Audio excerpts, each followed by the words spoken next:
Kepler law of planetary motion second law का proof करेंगे इस वीडियो में।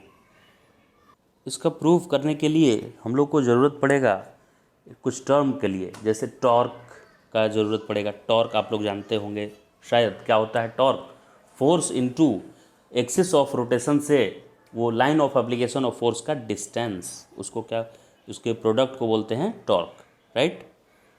और जैसे मोमेंटम कंजर्वेशन का लॉ होता है कि अगर किसी ऑब्जेक्ट पे नेट फोर्स, एक्सटर्नल लगने वाला फोर्स जीरो है तो उसका initial momentum equal to final momentum होता है। यानी कि m1u1 plus m2u2 equal to m1v1 plus m2v2 वाला, यानी कि p इनिशियल इक्वल टू क्या होता है, p फाइनल। यानी कि डेल्टा p इक्वल टू क्या हो जाएगा, zero, change in momentum zero. कब ऐसा होगा? जब किसी ऑब्जेक्ट पे एक्सटर्नल फोर्स जितने भी लग रहे हैं उनका सम क्या हो जाए, ज़ीरो।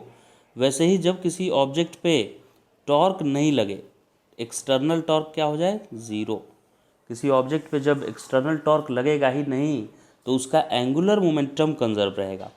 तो जैसे linear momentum mass into velocity होता है, मास और वेलोसिटी का प्रोडक्ट, वैसे ही एंगुलर मोमेंटम लिखा जाता है mvr।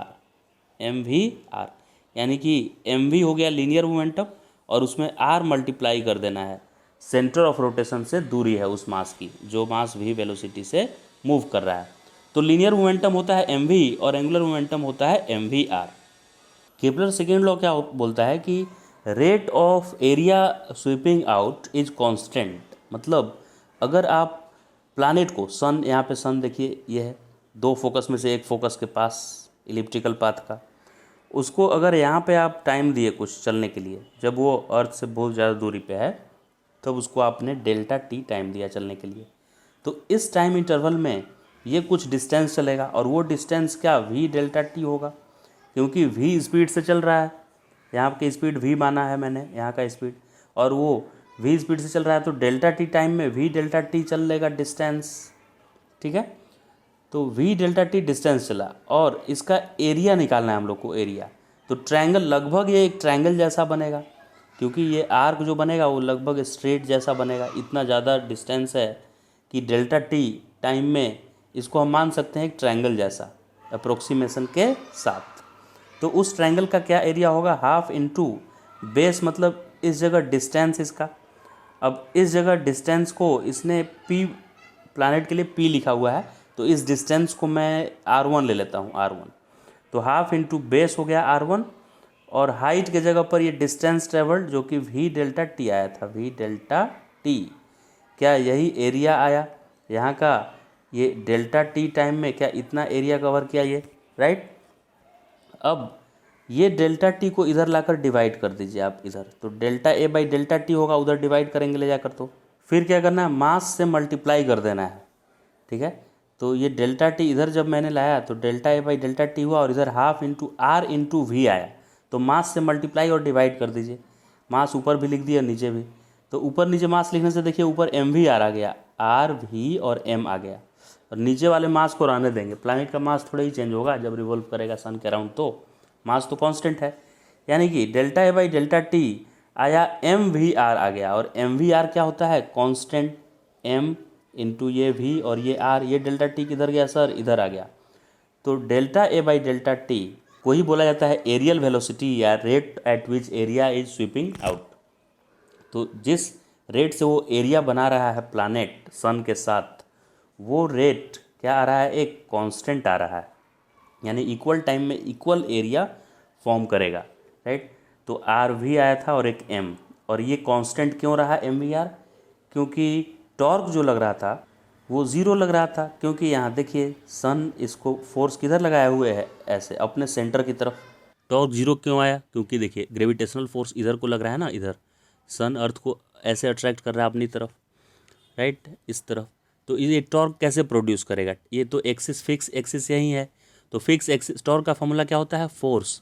तो ग्रेविटेशनल फोर्स को मैं लिख दूंगा एफ, और क्या होता है, line of application of force का डिस्टेंस होता है एक्सिस ऑफ या सेंटर ऑफ रोटेशन से।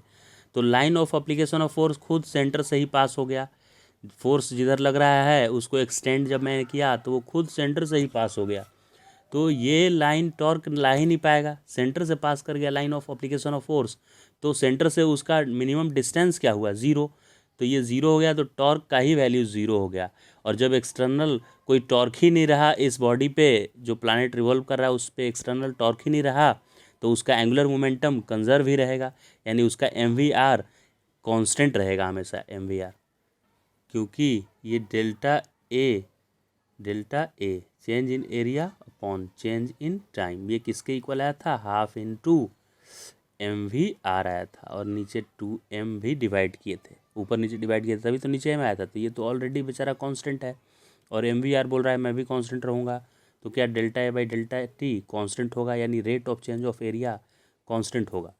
तो ठीक है, ये कांस्टेंट हो गया MVR, तो मैं लिख दिया इसको MVR किसी पॉइंट P पे इक्वल टू MVR किसी भी अदर पॉइंट A पे लिख दीजिए, किसी भी दूसरे पॉइंट पे। यहाँ मास क्यों नहीं लिखे, क्योंकि मास तो वही रहेगा, P पॉइंट पे लिखें या A पॉइंट पे, मास तो दोनों सेम ही रहेगा।